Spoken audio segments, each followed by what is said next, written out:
Are all disciples Christians? Are all disciples Christians? And this is our question, church.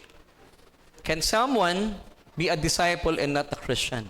Pwede ba maging disipulo ang hindi pa Kristiyano? Naitanong niyo na po ba sa sarili niyo yon? Pwede ba maging disipulo ang hindi pa Kristiyano? Katuwaan lang. Sino po dito naniniwala? Sinong naniniwalang yes? Sige po. May premyo po kayo. Courtesy ni Ate Ana. Sino gal si Ate Ana yan? Sino naman nagsasabing no?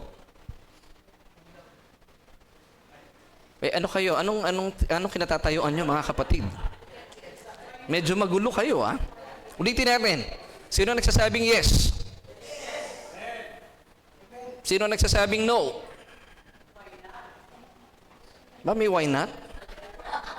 Sinong nag-abstain? Pambira para tayo nasa impeachment court, ha? So, yung iba hindi sigurado. Okay, so pag-usapan po natin ito. Now, una sa lahat, ang word po na disciple sa panahon natin ngayon, parang napaka-big word, ano? Pag sinabing disciple, para bang, oops!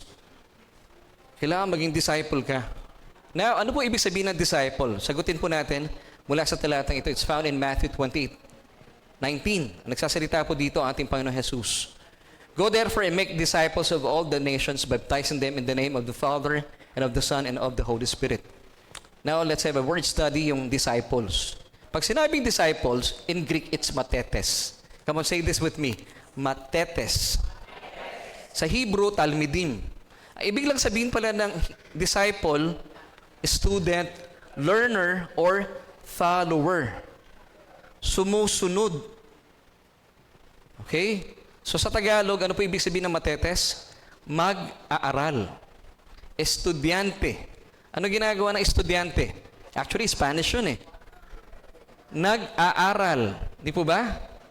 So kapag mayroong nag-aaral, may tagapagturo. Ang tawag doon, discipler. May disciple, may discipler. Nakuha niyo po? So in Greek, matetes. Sa Hebrew, talmidim. Sabihin niyo nga po, talmidim. Para maalala po ninyo. And then, verse 20 tells us, teaching them, kaya may teaching because they are just pupils or learners. Student, matetes, teaching them to observe all things that I have commanded you, and lo. Pag sinabing lo, hindi po Chinese to, ha? Behold, behold, I am with you always, even to the end of the age. Amen. So ito pong terms na ito, disciple and Christian, are related but not synonymous. Ano ibig sabihin nun? May kaugnayan po itong mga terms na ito. Disciple, Christian. Sa atin pong community, di ba? Pag sinabi natin, disciple, Christian, related sila sa isa't isa, but they are not synonymous. Hindi po sila parehas ng meaning. Nakukuha niyo po, church? Pero sa panahon natin ngayon, para bang mas mataas na uri yung disipulo kaysa sa mga Kristiyano. Kaya yung question natin kanina, can someone be a disciple but not a Christian? So sasagutin po natin yan. Magandang pag-usapan, ano? Para sundan lang yung sinimulan ni Teacher Ellen o ni Principal Ellen.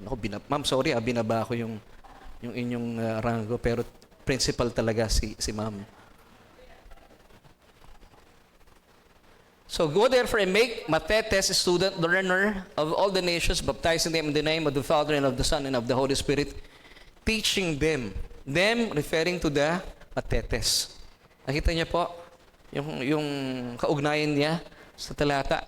To observe all things that I have commanded you, and behold, I am with you always, even to the end of the age. Amen.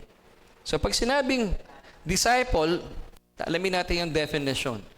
Disciple, someone who adheres completely to the teachings of another, making them his rule of life and conduct. Naalala niyo po si Apostol Pablo, sino yung kanyang disciple? Si Gamaliel. Alam niyo kung bakit po naalaman ng mga tao, oy, kay Gamaliel ka. Because sa mga disciple po noong araw, for example, ang disciple ko si Pastor Ruel, ako yung disciple, siya yung disciple ko, yung kilos po niya ginagaya din ng isang disciple. Pati po yung, ano ba, nakaganyan siya. Ganyan din ako pag uupo. Pati yung hati ng buhok nandun din. Hindi ganito buhok ko, gagayahin ko siya. Because ako po yung disciple. This is true. In the time of Jesus. At inadapt po ito ng mga Chinese. Naalala niyo si Jackie Chan? Pag tinatanong nila, di ba, napapanood niyo ba noong araw, Snake in the Eagle Shadow? Kanino mo natutuhan yan? Sinong disciple mo yan? Kasi, di ba, ang tawag nila, Master. Nanonood ba kayo ng Jackie Chan yung nagsasalita, patapos na yung mga sinasabi? Master! Di ba, ganun yung pinapanood natin kay Jackie Chan. So, yun po yun ang principle ng disciple. Pati po paglakad, kung paano maglakad si Brother Ruel, gagayahin ko. Ang di ko lang magaya, yung mga gold-plated niya, mga alahas, yun ang medyo kailangan kong pag-ipunan. Pero gagayahin ko pati yung pag-upo, ganyan. Nag-iba siya, kanina nakaganon eh. Yun ang ibig sabihin ng disciple. Gagayahin ko yung disciple ko. Kaya, pag ako po'y pumunta sa isang lugar at kilala si Brother Ruel bilang aking tagapagturo, sasabihin ng mga tao makakilala sa akin sa Israel, kilala namin ang disciple mo, si Rabbi Ruel. So, nakukuha niyo po? So, ginagaya ko talaga siya. Yun ang ibig sabihin ng disciple. Someone who adheres completely to the teachings of another. So, pati po yung teaching niya talagang nilalasap ko at pinapamuhay ko. Making them his rule of life and conduct. So, lahat, pati pag-iisip, gayang-gaya ko si Brother Ruel. Pati yata pagsasalita, gagayahin ko na. Ganon po sila ka-stricto. So, nakukuha niyo po yung church. And, alam niyo po, noong araw po'y pinagmamalaki ng mga Pariseo, at meron pong isang tagpo dito na kung saan pinagaling po ng Panginoong Hesus yung isang bulag, pinagmamalaki nila na kami ay mga disipulo ng kautusan ni Moises. At tingnan natin yung verse it's found in John 9:28. Then they reviled him, yung him dito, yung bulag na pinagaling ni Jesus, and said, "You are His disciple. You are Jesus' disciple." Kasi hindi sila makapaniwala na nakakita itong bulag na ito eh. But, talagang pinagmamalaki nila, no? Mga Pharisees po ito, we are Moses' disciples. So see? So may mga grupo talaga itong mga disciples. And for your information, kung kayo po ay disipulo, not all disciples were able to fully commit themselves to their disciples. Kasi may tagpo po sa John chapter 6, verses 66, parang John 6:66, no? Until 67, yung pong kabuuan po ng mga disipulo ni Jesus in those days were 70 all in all. Hindi lamang po 12 ang disciples si Jesus. Originally, they were 70. Pero, dahil sila po ay disciple lang, dahil sila po ay mga matetes, mag-aaral, mga estudyante, mga pupil, mga follower lang ni Jesus, meron lang nasabi si Jesus na hindi po nila nagustuhan. Iniwan po nila si Jesus. Yung 70, umalis po yung 58. Ilan po natira? Mathematics. Kuya Eman, ilan? 70 minus 58. Yun yung umalis 58. 12 ang natira. So, ganoon din sa mga pastor. Nakakalungkot, but this is true. Pag meron pong mga membro na kapag ang tingin lang nila sa kanilang mga sarili ay disipulo, pag sila po ay may narinig na mensahe dito sa pulpito, magbilis po silang masaktan. At pangkaraniwan umaalis sa church. Pero yung 12 na natili po silang disipulo. Now, tingnan natin ang kasaysayan. John 6:66. Parang 666, ano?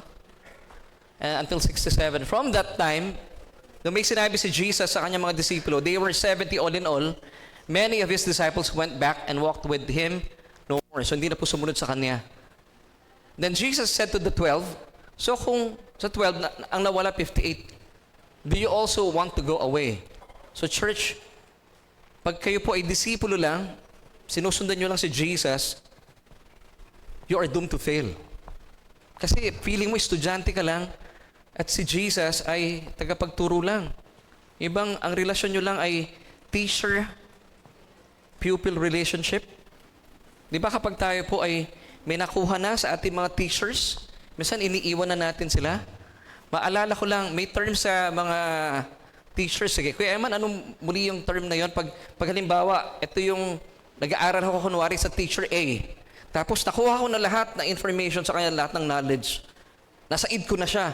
Lilipat na ako, mag-i-enroll na ako sa iba. Ano tawag sa ganong sistema? Yun, narinig nyo naman, di ba? Hindi ko na kayang ulitin eh.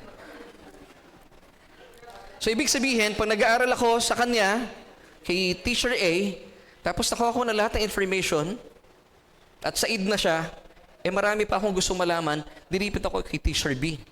So, pag ganito po ang turingan nyo kay Jesus, disciple lang siya, ikaw ay disciple ni Jesus, may tendency na iwanan mo rin ang Panginoon. Pag nalaman mo na yung gusto mong makuha sa Kanya, gaya po na nangyari dito sa 70 disciples, actually 58, natira po dito ay 12 na lamang. So once again, makita natin, definition dito ng disciple, the Greek term for disciple in the New Testament is matetes, which basically means a student or a learner and a follower, or someone who adheres completely to the teachings of another, making them his rule of life and conduct. Nasusundan niyo po ako, church? Because really, this is important. Now, going back sa ating question. Ay, na-picture niya na? Okay. Can someone be a disciple and not a Christian? So the answer is, pwede. So sa mga sumagot ng yes, tama po kayo. Pwede. Hindi po automatic ang disciple, Christian ka agad.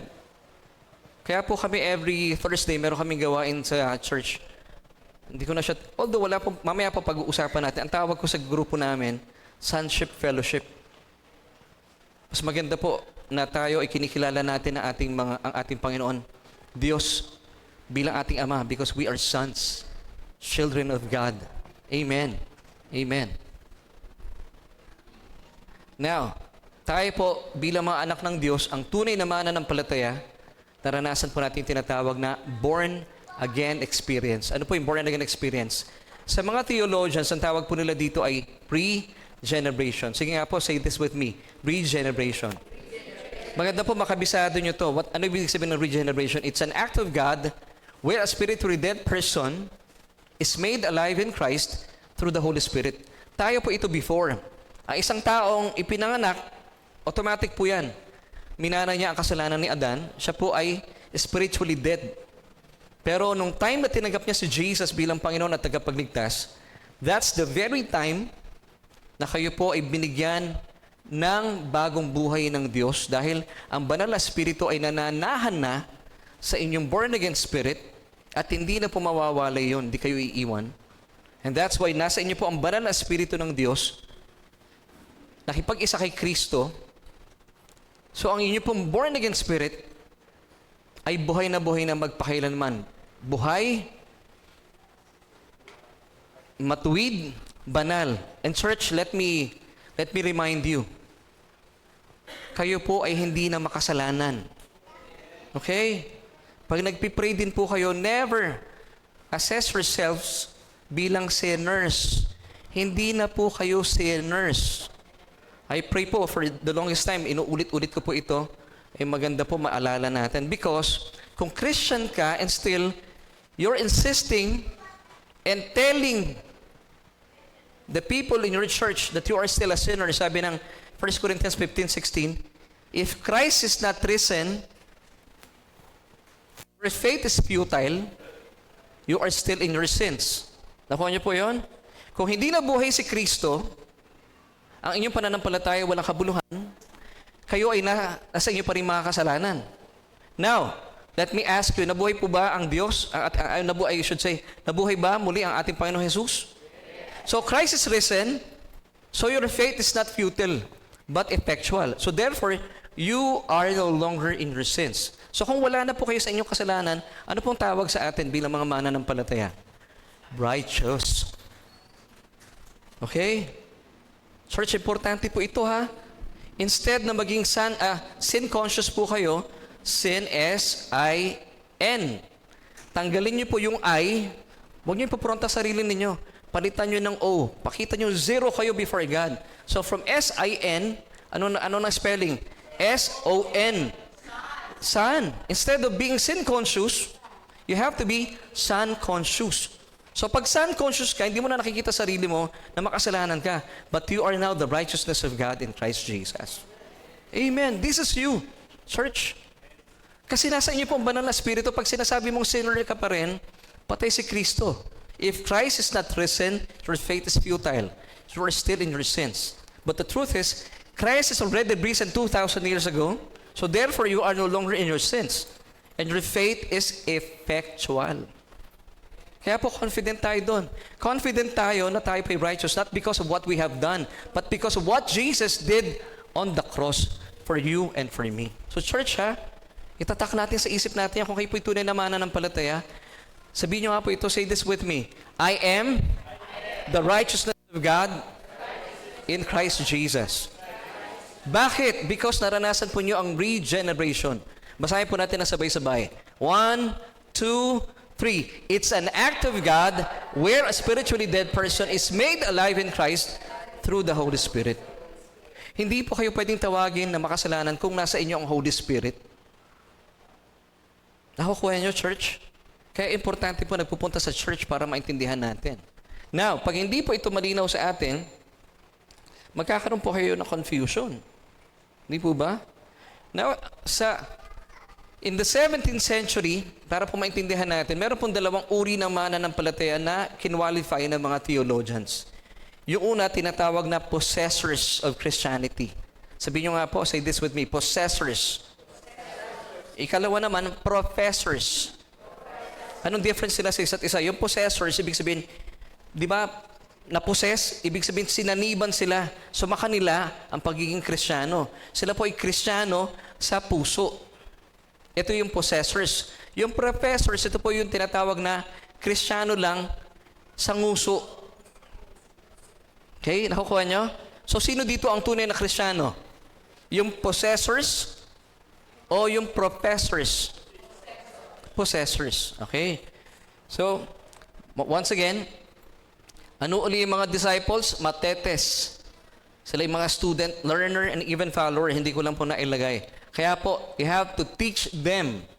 Kagaya po dito sa church, meron pong teaching ministry. And even po yung leaders, pwede na po kayo magturo. Nagtuturo din kayo dito sa church, di ba? Amen? At nakakagawa na rin po kayo ng inyong mga sariling messages. Because one time, naging disciple din po tayo. Pero ngayon, nagiging disciple na tayo. Umuunlad tayo as a believer. Amen. Amen. So, dito makikita natin kung sino yung mga possessors at sino lang yung professors. At maintindihan natin bakit na ipagkanulo ni Judas ang Panginoong Hesukristo. Napaisip ba kayo, bakit kaya nagawa ni Judas ang manghudas? Alamin natin, it's found in Matthew 26 verse 20. So ito po yung bisperas ng ang ating Panginoon po ay malapit ng ipako sa krus. When evening had come, he sat down with the 12. So kasama niya po dito yung buong disipulo niya, yung natira mula sa 70. 12. Verse 21, now as they were eating, ito yung Last Supper. Jesus said, assuredly I say to you, one of you will betray me. Isa sa inyo ang magkakanulo sa akin. Verse 22, and they were exceedingly sorrowful, and each of them began to say to him, Lord, is it I? Daling ko na lang kayo dito sa chart natin. See the big difference, church, Yung 11 disciples at saka si Judas Iscariot. So once again, when evening had come, he sat down with the 12. And then, as they were eating, Jesus said, assuredly I say to you, one of you will betray me. And they were exceedingly sorrowful, and each of them began to say to him, Lord, is it I? Yung 11, yung sinabi ni Jesus, isa sa inyo magkakanulo sa akin. Ang tugon ng 11, Panginoon, ako ba yun? Siguro isa-isa sila. Siguro yung isa sabi, Panginoon, ako ba yun? Panginoon, ako ba yun? Panginoon, ako ba yun? 11 po yun. And then, pansinin natin yung tugon ni Judas. Then Judas, who was betraying Jesus, answered and said, Rabbi, is it I? So that's the answer bakit po ipinagkanulo ni Judas si Jesus. Why? Because Judas was then acknowledging Jesus not as Lord and personal Savior, but just as a rabbi, teacher lang. Kasi ang turingan nila, disciple ako, teacher lang kita. So pwede niyo i-betray. Nakuha niyo, church? Even though napakinggan po ni Judas ang pinakamagandang message mula sa labi ng Panginoon. Even though napakinggan po at namalas ni Judas, ang mga pipe nakapagsalita, ang mga pilay nakapaglakad, ang mga bulag nakakita, pero dahil mali po yung kanyang paniniwala kay Kristo, hindi niya siya tinuring bilang Panginoon at tagapagligtas. Gaya nung 11, dahil ang tingin lang niya kay Kristo ay guro, hindi niya napansin yung mga himalang ginawa ng Panginoon. Nakita niyo po, church? So you have to see Jesus, you have to acknowledge Him, not just Rabbi, but Lord and Savior. So it's really important. Pero maraming church ngayon, nandun lang sila puro discipleship. Wala pong masama doon. Pero ang pinakamahalaga po, pinakamataas na uri, sonship. Pag binasa niyo po yung Book of Acts, after the Book of Acts, wala na po kayo maririnig na mababasang discipleship. Puro sonship na. So, lumi-level up po tayo dito, church. At bilang mga nasa biyaya, hindi ka lang basta tagasunod ni Kristo. Ikaw ay anak ng Diyos. Amen. Amen, church? So, gaya po ni Judas, siya po ay professor lang. Disipulo lang. Pero yung 11, sila po ay possessors. Amen? Naalala ko before, meron akong naririnig na mga pastor sinasabi nila, ang buhay daw po ng Kristiyano ay pasunuran. I beg to disagree. Hindi po pasunuran ang buhay ng Kristiyano. Ang buhay ng isang Kristiyano ay masayang tunay. Masayang tunay. Haha, masayang tunay. Kasi kung susunod ka lang ng susunod, boring yun. At sinasabi nila, sumunod ka sa Panginoon, pagpapalain ka, hindi po. Kaya tayo sumusunod sa Panginoon dahil pinagpala na po tayo. Amen. Hindi ka gagawa ng isang bagay at may gagawin ng Panginoon, hindi po. May ginawa na ang Panginoon, kaya ka sumasang-ayon at gumagawa po ng mga bagay na ayon sa kalooban ng Panginoon. Kaya po ang buhay ng isang Kristiyano ay masayang tunay dahil hindi po ito pasunuran. Hindi ka lang sumusunod, ito po yung difference. Ikaw ay naglilingkod. Amen. That's the big difference. Amen. Now, yung mga professors kagaya po ni Judas, bagaman kasama niya ang Panginoon, halos araw-araw. Pero siya po, makikita naman natin Ito po yung mga talatang ito binibigay sa atin ng Diyos not to judge people, but para makita natin yung ating mga kapwa, para hindi kayo ma-disappoint. At marami po umaalis sa church because pag sila po ay meron nakikitang churchmate, ba't ganito to? Nakakatisod naman. Umaalis na lang sa church. Pero pag naintindihan natin, marami po sa church, and I pray wala po dito professors, puro possessors dito. Pero for the sake lang po na nag-aaral tayo, para naintindihan nyo, ito palang, meron po mga tao sa simbahan, may mga professors din. Para hindi kayo matisod, makikita nyo naman po sa gawa nila. Ika nga, ano yung ipinapamalas po na kanilang mga pagkilos? Sabi ng Galatians chapter 5, verses 19 till 21. Now the works of the flesh are evident, which are adultery, fornication. Adultery is may asawa, nakikipagrelasyon sa iba pang kung sino man. Fornication, hindi pa mag-asawa. May ginagawa ng mag-asawa. So that's a sin. Uncleanness, lewdness, idolatry, sumasamba sa kung kani-kanino. Hindi lang po sumasamba sa Diyos-Diyosan, Church, and even po kung kayo po'y lagi nasa cellphone po ninyo, pasintabi po yan po ay idolatry din. Di ba sabi ko nung last Sunday, pag naman puro cellphone na hawakan ninyo, washing machine naman para maiba naman. O kaya naman yung inyong ano pa mga pwedeng hawakan. Try nyo aircon naman. Para maiba. Kasi kung saan po kayo lagi nagbibigay ng panahon, that's idolatry. Pag madalas kayo sa salamin at talaga naman gandang-ganda kayo sa sarili nyo, puging-pugi kayo, that is also idolatry. And even po yung sobrang pagmamahal, that's idolatry. And dapat bigay po natin ating pinakamataas sa pagmamahal sa Diyos. Amen, church? Sorcery. Hatred. Yung punong-puno po ng galit sa puso. Mga professors po ito according to the verse. Contentions. Jealousies. Mabilis pong magselos. Outbursts of wrath. Mga kapatid, bilang mananampalataya, hindi na po kayo basta-basta nagagalit, Kasi dati meron akong nakausap, Pastor, ayoko pa makita niyo ako nagagalit. Matitisod kayo, para po akong tigre. Mga ganon. Sabi ko, di ba, meow-meow na lang kayo? Hindi po, dapat hindi ito ang nagmamanifest sa atin. Hindi po tayo basta-basta nagagalit. Selfish ambitions, dissensions, heresies. Hindi po tayo peddler ng fake news. Kumbaga sa church, pwede rin ito eh. Nagkukwento kayo ng mali, nag-aaway-away tuloy ang church. Ngayon po, ang bansa natin, kung bakit po ang gulo ng bansa natin, ang daming fake news. Mga peddlers ng fake news, ayaw po ng Diyos yan. Verse 21, envy. Ano yung envy sa Tagalog? Inggit. Murders, drunkenness, revelries, and the like, of which I tell you beforehand, just as I also told you in time past, that those who practice such things will not inherit the kingdom of God. So, anong pong tawag dito? Pwedeng nasa church, pero professors lang. Paano natin malalaman professors? Nagmamanifest po yung works of the flesh. Galatians 5:19-21. Malinaw, church. Kasi kung kayo po hindi tunay na Kristyano, mahirap magpanggap. Lalabas at lalabas talaga ang totoo. Ibang tipong pag Sunday, di ba? Naalala ko yung isang analogy, parang si Superman, nakadamit. Pagdating sa church, nakabukas yung polo, nakita, Superman.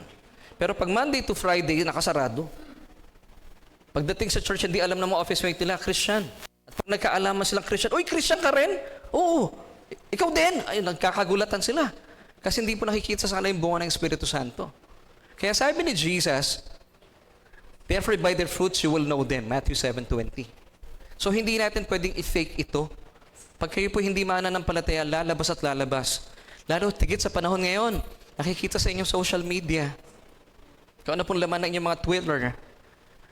Anong laman ng inyong mga Friendster. Oy, may Friendster na. Nagbabalik, di ba? Nagbalik ba? Nagbalik. Meron. So, hindi natin pwedeng i-fake. Now, yung mga possessors naman, ito po yung patotoo at patunay na sinasabi ng Biblia, Galatians chapter 5, verses 22-24. But, the fruit of the Spirit, capital S, Holy Spirit, is love, joy, peace, long-suffering, kindness, goodness, faithfulness, gentleness, and even self-control is the fruit of the Holy Spirit. Napansin nyo, self? Para akala natin motivated by self, pero self-control is also a fruit of the Holy Spirit. Yung bang tipong, and nasasanay tayo dito bro, pag nagda-drive, no? Talagang self-control. Alala ko yung office mate ko dati, pag nakasarado yung pinto, pag siya oy, alam mo! Pag binababa yung pinto, ay Brad, bilis nyo ah. Nag-iiba yung attitude niya, bumabait. Pero pag nakasarado yung pinto, sinisigawan yung mga, wala pang kamote riders nun eh. Actually, in fairness naman, hindi lang po mga kamote ang mga riders, pero hindi mga drivers na kamote. Pero doon po talagang sinusubok yung ating self-control. Against such, there is no law. And those who are Christ's have crucified the flesh with its passions and desires. So yung atin pong dating makamundong kalikasan, wala na yun. Ikaw ngayon ay binago na ng Panginoon. So ano pong tawag sa mga taong ito? Possessors. Tayo po ay mga Kristiyano sa puso. Pero yung mga professors, Kristiyano lang sa nguso. Madali pong mahalata yun. Pero I believe, ang mga kapatiran po natin dito sa church ay mga possessors of Christianity. Amen. So, ang mga Kristiyano ito, ang mga tunay na binago ni Kristo. At sabi po natin, Panginoong Jesus in Matthew 7:17, even so, every good tree bears good fruit, of course. But a bad tree bears bad fruit. Namumunga daw po ng mabuting bunga yung mabuting punong kahoy. Pero yung masamang punong kahoy, mamumunga rin po yan ng masamang bunga. Ganoon lang kasimple yun. Kapag ang nanay, mabunga nga, asahan mo yung anak later on magiging mabunga nga din. Ganoon lang kasimple yun eh. Kasi ginagaya tayo ng ating mga anak eh. Lalo tayo po mga tatay. Pansinin niyo yung mga anak ninyo, yung galaw ninyo, yung galaw ng mga anak nyo, ginagaya tayo. Parang may narinig ako anding dyan ha. Ano ibig sabihin ng anding?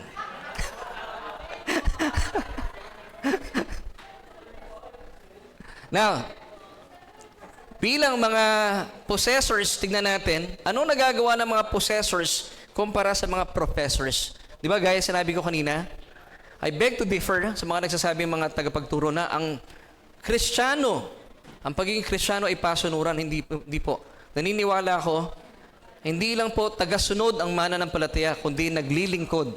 Now, let me give you itong difference ng obedience and honor. What's the difference between obedience and honor? To obey means to do as one is told. Sumusunod lang siya dahil may nagsasabi or dahil may kautusan. Nakuha niyo, church?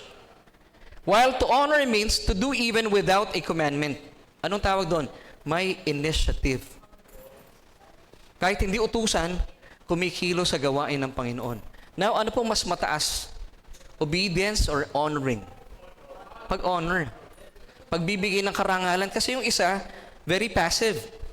Hindi siya kumikilos dahil wala naman nag-uutos. Kasi nga, sabi nung pastor niya, ang Kristiyano ay pasunuran. Wala namang inuutos si pastor, hindi ako susunod. Masaya po bang relasyon ito sa Diyos? Hindi po. Boring ito eh.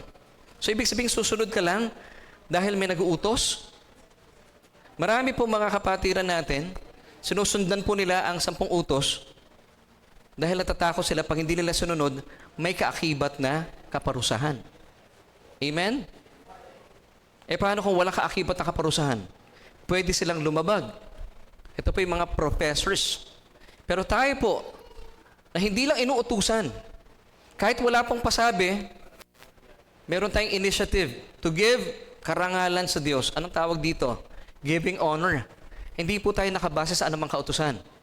Pinagbabasihan lang natin bilang mananampalataya that we have been saved by grace, in Christ alone, by faith alone. It is not of works lest anyone should boast. Sabi po ng verse 10 ng Ephesians chapter 2, for we are God's workmanship. Sa ibang translation ay masterpiece. So tingnan mo katabi mo, masterpiece ng Diyos yan. Tingnan niyo pong katabi ninyo. Obra maestra kayo. Sabi mo sa katabi mo, obra maestra ka. It's true. Kayo po ay nililok ng Diyos ayon sa kanyang wangis at larawan. For we are God's workmanship created in Christ Jesus for what? For good works. So automatic po ba sa ating mga professors, sa mga Kristiyano, hindi lang kayo basta disipulo, Kristiyano. Because we are created in Christ Jesus for what? For good works. So kailangan pa ba tayong utusan? May initiative na po tayo, amen? So hindi lang basta pasunuran. Tayo po hindi lang sumusunod sa Diyos, kundi tayo po yung naglilingkod believing that we have a good Father in heaven. At dahil napakabuti niya, yung atin pong paglilingkod, hindi lang basta pagsunod, yun po yung ating pagpapakita at pagpapahayag ng ating pasasalamat sa Diyos sa kanyang kabutihan at pag-ibig sa atin. Kaya po kayo dumarating sa church, hindi na kayo pinipilit ng pastor. Hindi ko po kayo pinipilit, pero nandito kayo because alam niyong mahal na mahal kayo ng Diyos. At hindi niyo maiwasan, Lord, dahil alam ko mahal mo ako, your goodness leads me to repentance. Wow! Anong tawag doon? Obedience lang? No, that's honoring God. Ang taas na uri nun, church. So, yung obedience, nasa discipleship lang. Pero yung sonship, nandun yung honoring. Nakita niyo po yung difference? Kasi kinikilala natin, Lord, hindi lang ako basta mag-aaral mo. I have a relationship with you. O Diyos, anak mo ako. Amen, church? So nakita niyo yung relationship, hindi lang student-teacher, kasi pwede mong iwanan yung teacher mo pag nakuha mo na lahat ng information, di ba? Pag graduate ka na, minsan nga, ang nasasaktan po yung ibang mga teachers, paalala po ito sa inyo. Napapamahal kayo sa inyong mga estudyante, pero sa totoo lang, after 5 days, nagkakalimutan na rin po yun. Kaya wag niyo masyadong dibdibin. Naalala ko si Arya nung bata-bata pa eh. Kaga-graduate lang. Mamaya meron daw silang reunion. Kaga-graduate nyo lang, reunion kagad. Kasi hindi sila mapaghiwalay eh. Tapos maya-maya hindi na sila nakikita. Ito nyo na. That's reality. Pero sa Diyos, hindi po. Sa Diyos, sabi ng Panginoon sa atin, I will never leave you nor forsake you. Wow, palakpakan natin ang Panginoon. So, hindi po pasunuran lang.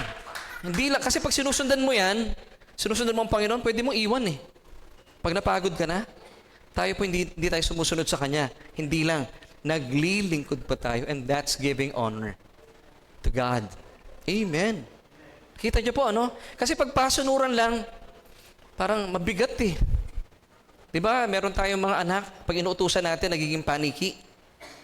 Di ba? Pag inutusan mo, anong sabi ng anak, pag sumusunod lang, ba't ako? Nagiging paniki sila eh. Pero di ba, iba yung anak pag inutusan mo, kahit hindi pa inuutusan. Sumusunod na, anong tawag doon? Mayroon siyang initiative. Ang sarap kasama ng mga taong ganon.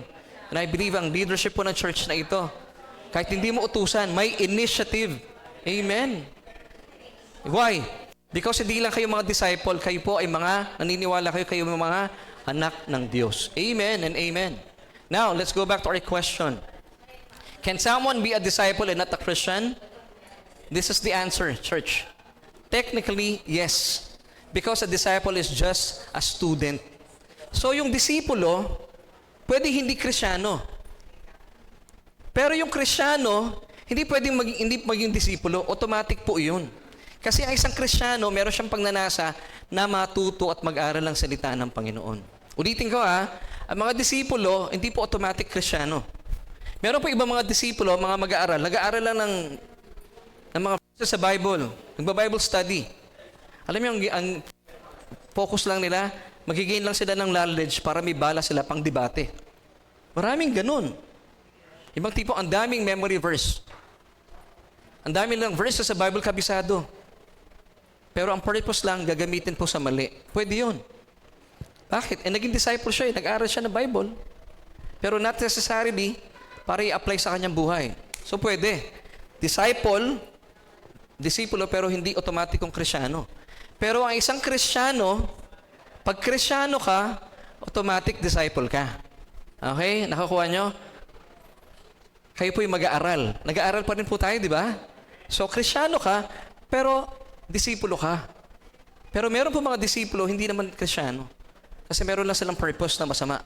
Mag-aral para magkaroon ng maraming bala. Para pag debate, marami silang bala. At makipaglaban. Hindi po mabuti yun. So, ito yung ating solution as we end.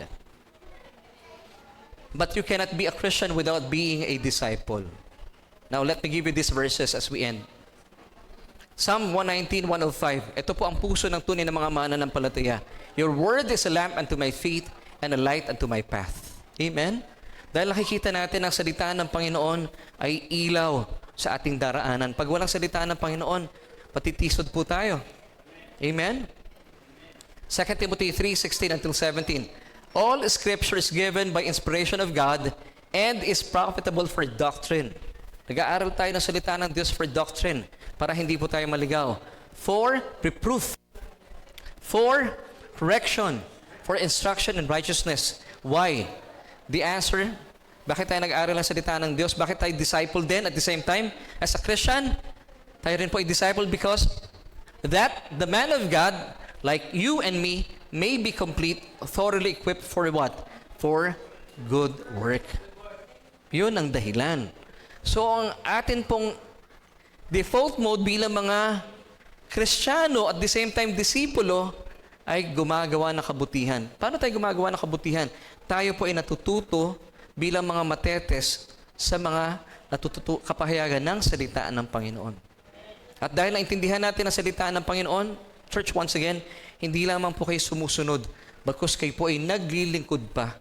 At ang iyo pong paglilingkod ay nagbibigay ng karangalan sa ngalan ng ating Ama. Amen, church? So, are all disciples Christians? No. Pero all Christians are disciples. Okay? Palakpakan po natin ang Panginoon.